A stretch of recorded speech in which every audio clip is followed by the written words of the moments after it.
Hey everyone, welcome back. Arsenal, another draw yesterday. Maybe the worst draw that we've had, the most probably embarrassing and worst performance out of the three, Liverpool and West Ham included in that. Down 3-1 to the team at the bottom of the league as the first place team. You kept hearing all these stats before the game, as you always do. Last time Southampton beat Arsenal in the league was 20 odd years ago, whatever it is. No team has ever scored three goals being bottom against first place. All of these things, and they make you think before the game, could it be possible? In the end, obviously, we didn't lose, but those points, I mean, you think about it. City have won their last three. Arsenal have drawn their last three. That's 6 points gained in the title race for Man City, and they've got two games to play still. And one of those, of course, the big game on Wednesday at the Etihad for Arsenal. And, a lot of fans I see losing hope.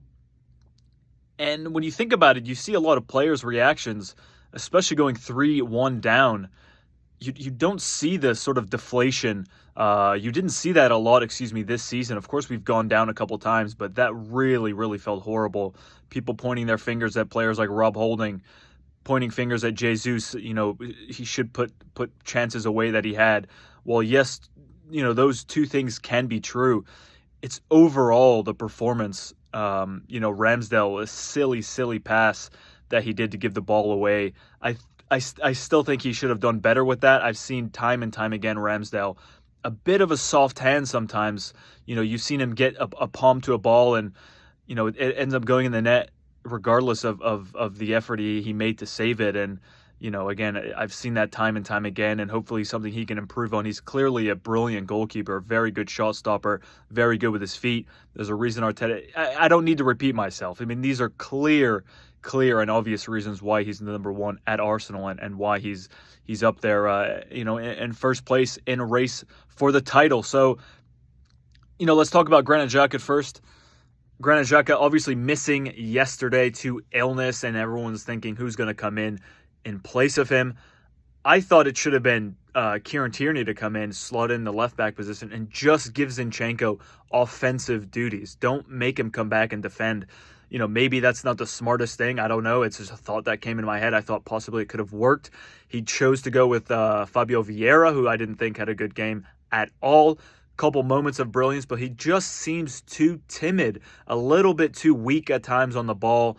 I just don't think he was good enough. He was rightfully substituted off, in the second half. But it's the little things that are coming up to catch up to Arsenal. And I saw a stat. I think the amount of goals Arsenal have conceded since Rob Holding has come in has quadrupled, something along those lines. And look, you cannot replace a player like William Saliba. You just cannot replace him.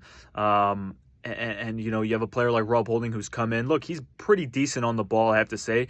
He can play a ball over the top. He's confident in his feet. He's not making mistakes that are leading to these draws for Arsenal. I mean, even the penalty, which was bullshit that he gave away, didn't even lead to a goal. So it's hard to point a finger at Rob Holding. It's everybody. It's Thomas Partey not performing. He set this insanely high standard for himself.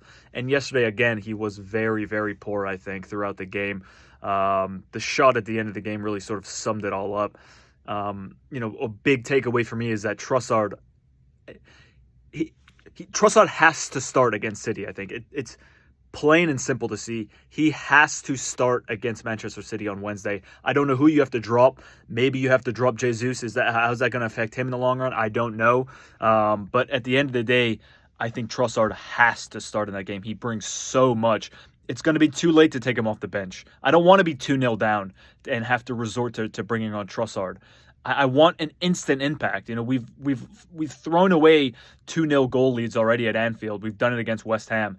We would be lucky probably to be up 2-0 against Man City, especially away. I don't know when the last time we went there and won, let alone got a result, let alone won there in a title race. Probably never, if they were even relevant back in 2004. So many things to ponder. Unfortunately for me, I'm going to be probably at the airport on my way to London on Wednesday, so that's going to suck balls, but I'm not quite sure what the plan is for that. I don't know what the game plan, man, it seems pretty hopeless at this moment in time. Arsenal in the league, all City have to do is win 2 games, and there they are. They're ahead of us, and we're going to be chasing them. They've been chasing us all season long. All this talk, all this bullshit about bottle jobs, that Tottenham fan at the Emirates, celebrating a draw. It's all just bullshit. I mean, I don't take anything any of these guys say seriously, especially Chelsea fans, Tottenham fans. Man United are shit, getting totally embarrassed, knocked out of the Europa League in an abysmal, very Manchester United-esque style. When you think about it, getting battered 3-0, 4-1 in aggregate. So they can suck a dick. Liverpool fans can suck a dick as well. Tottenham, Chelsea, they're all shit. The only opinion I really care about is a Manchester City fans' opinion. And let's be honest, that opinion doesn't matter too much anyway. So Arsenal fans, try to stay as positive as you can. The fans that are going to the Etihad, they're going to be amazing, as they always are. Oh my God. The Arsenal fans, they're just brilliant. And hopefully, Jesus Christ, man, they can go there and do something. A draw is just, it's simply not good enough when you think about it. They're going to have that game in hand still on Arsenal. So they've been chasing all season. They're playing right now. I hope it goes to 120 minutes. Hopefully the ties with Real Madrid will tire these players out, because that's really, really all you can hope for. Of course, Arsenal capable of beating anybody. I say it every single video. And I pray to the non-existent God that Arsenal do something at the Etihad and get a result, get the whole 10 games unbeaten thing. It doesn't matter, because the last 3 games we've thrown away. We've completely thrown them away. At least Liverpool and West Ham. The Southampton game was a joke. We've got 2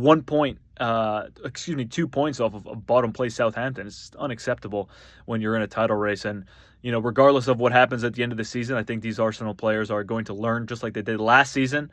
But it is a bit worrying. You see this sort of trend of falling off towards the end of the season, the last couple games or so. Last year was brutal, absolutely brutal. Nothing really to play for except top 4. So I just hope these guys can keep their heads straight, and Arteta can get the best out of them when they go to the Etihad on Wednesday. So guys, I do want to say thank you very much for watching. If you've made it this far, I do really appreciate it, and I will see you when I see you.